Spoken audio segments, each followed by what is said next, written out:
మార్చి 8వ తారీఖు శుక్రవారం రోజున మహాశివరాత్రి రానుంది. ఈ శివరాత్రి రోజున ఎవరైతే ఇంటి సింహద్వారానికి ఇది ఒక్కటి కడతారో అలాంటి వారు ఖచ్చితంగా ధనవంతులుగా మారుతారు. దరిద్రం అంతా తొలగిపోతుంది. మీరు డబ్బు సంపాదించడానికి ఏ దుష్టశక్తి అయితే అడ్డుపడుతుందో ఆ దుష్టశక్తి అనేది తొలగిపోతుంది.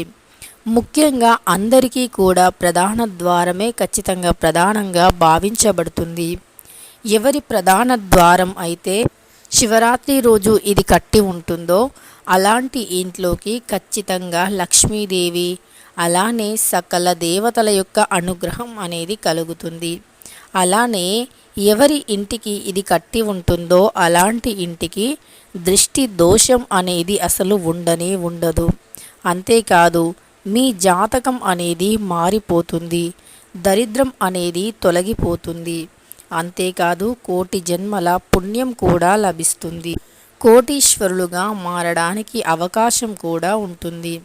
అయితే మరి మహాశివరాత్రి రోజు సింహద్వారానికి ఏది కట్టాలి, శివరాత్రి రోజు ఏం చేయాలి, ఏం చేయకూడదో పూర్తిగా తెలుసుకుందాం. మహాశివరాత్రి అనేది భారతీయుల అత్యంత గొప్ప పండగ.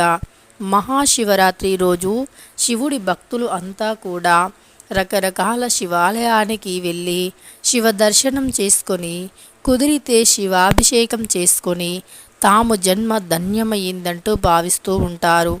ఎంతోమంది కష్టాలను తొలగించుకొని ఆనందంగా జీవిస్తూ ఉంటారు. శివరాత్రి రోజు పరమశివునికి ఒక్క బిల్వదళాన్ని సమర్పించినా సరే ఎంతో పుణ్యం లభిస్తుంది.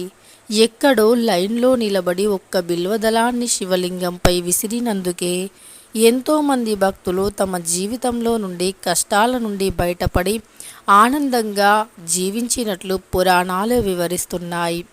అందుకే శివరాత్రికి ఇంతటి ప్రాముఖ్యత. శివరాత్రి రోజు పరమశివుణ్ణి పంచామృతాలతో అభిషేకిస్తే గనక ఖచ్చితంగా మీ యొక్క దరిద్రాలు, బాధలు, కష్టాలు అనేవి తొలగిపోతాయి. కోటి జన్మల పుణ్యం కూడా లభిస్తుంది. ఇక కోటీశ్వరులుగా కూడా మారిపోతారు.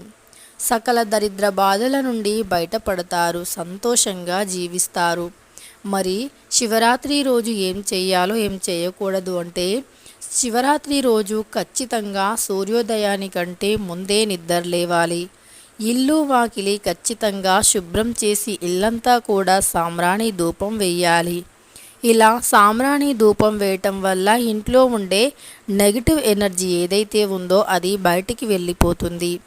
అంతేకాదు చెడు గాలి, చెడు శక్తుల నుండి విముక్తి కలుగుతుంది. అదేవిధంగా మీ యొక్క సంపద కూడా అంతకంతా పెరుగుతూ వస్తుంది. ఇక శివరాత్రి రోజు అలా ఉదయాన్నే నిద్రలేచాక వీలుంటే గంగ స్నానం కూడా ఆచరించండి. గంగ స్నానం శివరాత్రి రోజు చేయటం వల్ల పాపాలు, దోషాలు అన్నీ తొలగిపోతాయి. పాప విముక్తులుగా మారిపోతారు. అందుకే శివరాత్రి రోజు ఖచ్చితంగా మీరు గంగ స్నానం చేయండి. శనీశ్వరుని బాధలు కూడా తొలగిపోతాయి. ఆ తరువాత ఒకవేళ మీరు నదికి వెళ్ళి స్నానం చేసే వీలు లేకపోతే గనక ఖచ్చితంగా మీరు ఇంట్లోనే ఎప్పుడూ మనం తీర్థాల నుండి కానీ, పుణ్యక్షేత్రాల నుండి కానీ, గోదావరి నుండి కానీ తెచ్చుకున్నటువంటి నీరు ఉంటుంది కదా, ఆ నీటిని స్నానం చేసే నీటిలో కలుపుకొని ఆ తరువాత స్నానం ఆచరించండి. ఇలా చేసినా కూడా మీకు గంగ స్నానం చేసినంత పుణ్యం లభిస్తుంది. ఆ తరువాత ఉదయం నిద్ర లేచి స్నానాచారణలు పూర్తి చేసుకోండి. స్నానం చేసే నీటిలో పుణ్యనది నీటిని కలుపుకొని స్నానం ఆచరించి ఆ తరువాత పూజ చేసుకోండి. ఇంట్లో శివలింగం ఉంటే పంచామృతాలతో శివలింగాన్ని అభిషేకించండి. పంచామృతాలతో అభిషేకించడం కుదరని వారు కనీసం ఒక చెంబెడు నీటితోనైనా అభిషేకించండి. లేదా మీకు స్వచ్ఛమైన ఆవు పాలు దొరికితే వాటితో అభిషేకం చేయండి. ఒకరోజు ముందే ఆవు పాలను తెచ్చి ఇంట్లో పెట్టుకొని వాటితో అభిషేకం చేసినా పర్వాలేదు. ఇక అలా పూజలు పూర్తయ్యాక ఆ రోజంతా ఉపవాస దీక్షను పాటించాలి. ఉపవాస దీక్షను చేయలేని వారు ఆ రోజు ఉల్లి, వెల్లి, పొట్లకాయ, పప్పు, అలానే ముల్లంగి ఎగ్గు, మాంసాహారం వంటి కూరలు తినకూడదు. అవి తప్ప మిగతా కూరలు తినవచ్చు. కానీ ఆ రోజు ఒక పూట భోజనం చేస్తేనే ఉత్తమ ఫలితాలు కలుగుతాయి. ఇక ఒకవేళ కుదరని వారు మీ ఇష్టం. అంటే ఒకవేళ బీపీ, థైరాయిడ్ వంటివి ఉంటాయి కదా, అలాంటి వారు మాత్రం ఎలాంటి ప్రయోగాలు చేయకూడదు. ఇక తరువాత భక్తి శ్రద్ధతో పూజిస్తే ఖచ్చితంగా మీకు మంచి ఫలితం కలుగుతుంది. అనంతరం పరమశివుణ్ణి అభిషేకించి దీపధూపాలు, పరమాన్నాన్ని నైవేద్యంగా సమర్పించి పంచాక్షరి మంత్రాన్ని 11 సార్లు జపించాలి. తుమ్మి పూలు, గోరుమిట పూలు, వీలైతే శంకు పూలు వీటితో పరమశివుణ్ణి పూజిస్తే బంగారం వెండితో పూజించినంత పుణ్యం కలుగుతుంది. ఆ తరువాత ఇంటి సింహద్వారానికి ఇది కట్టండి.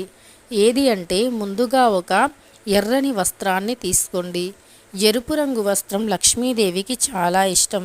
అందులోనూ ఈసారి శివరాత్రి మార్చి 8వ తారీఖు శుక్రవారంతో కలిసి వచ్చింది. శుక్రవారం అంటే లక్ష్మీదేవికి చాలా ఇష్టం కాబట్టి శుక్రవారంతో ఈ మహాశివరాత్రి కలిసి రావటం వల్ల ఎంతో పుణ్యఫలితం అని చెప్పుకోవచ్చు. ఇక శుక్రవారంతో కలిసి వచ్చినందువల్ల ఎర్రని వస్త్రాన్ని తీసుకొని అందులో గుప్పెడు ఉప్పు, 5 గవ్వలు, 5 గోమతి చక్రాలు, చిటికెడు పసుపు కుంకుమ, చిటికెడు పచ్చ కర్పూరం వేసి మూటలాగా కట్టి ఆ మూటను మీ ఇంటి సింహద్వారానికి బయట వైపున కట్టండి. ఇలా శివరాత్రి రోజు ఉదయం నుండి రాత్రిలోపు ఎప్పుడైనా ఈ పరిహారం చేసి గుమ్మానికి కట్టుకోవచ్చు. ఇలా కట్టుకోవడం వల్ల మీ కష్టాలు అనేవి తొలగిపోతాయి. కష్టాల నుండి విముక్తిని పొందుతారు. పరమశివుని అనుగ్రహం కూడా లభిస్తుంది. ఇక అదే విధంగా తెలుసుకున్నాం కదా శివరాత్రి రోజున ఏ పనులు చేయాలి, ఏ పనులు చేయకూడదు అని. అలానే శివరాత్రి రోజున తప్పక చేయవలసినటువంటి పరిహారం ఏమిటి అంటే ఖచ్చితంగా ఆ రోజు శివుణ్ణి పూజించాలి. మీ దగ్గర దక్షిణావృత శంఖం ఉంటే దక్షిణావృత శంఖాన్ని పూజించండి. ఆ శంఖం గనుక లేకపోతే ఒకవేళ శివరాత్రి రోజు ఇంటికి తెచ్చుకోండి, మంచి ఫలితాలు కలుగుతాయి. ఆ తరువాత శివుణ్ణి తప్పక విభూదితో పూజించండి. ఇంటి సింహద్వారంపై కూడా కొద్దిగా పాలను తీసుకొని ఆ పాలల్లో విభూదిని కలిపి ఆ విభూదిని మీ యొక్క గుమ్మంపై చల్లండి. ఇలా చల్లినా మంచి ఫలితాలు కలుగుతాయి. అదేవిధంగా పరమశివుణ్ణి పంచాక్షరి మంత్రంతో రోజంతా తలుచుకోవాలి.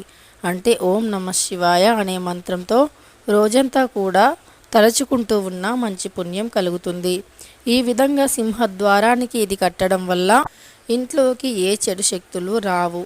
ఇక మీ ఇల్లంతా డబ్బు బంగారంతో నిండిపోతుంది. మీ ఇంట్లోకి ప్రతికూల శక్తులు రావు. మీకు అన్నీ కూడా అనుకూలంగా మారుతాయి. గ్రహ దోషాలు తొలగిపోతాయి. సింహద్వారానికి తగిలిన దృష్టి దోషం పోతుంది. ఐశ్వర్యవంతులుగా మారుతారు. సకల దరిద్రాలను తొలగించుకొని అష్ట ఐశ్వర్యాలతో ఆనందంగా జీవించగలుగుతారు. తెలుసుకున్నారు కదా మహాశివరాత్రి రోజున ఇంటి గుమ్మానికి ఏది కట్టాలి అని. వీడియో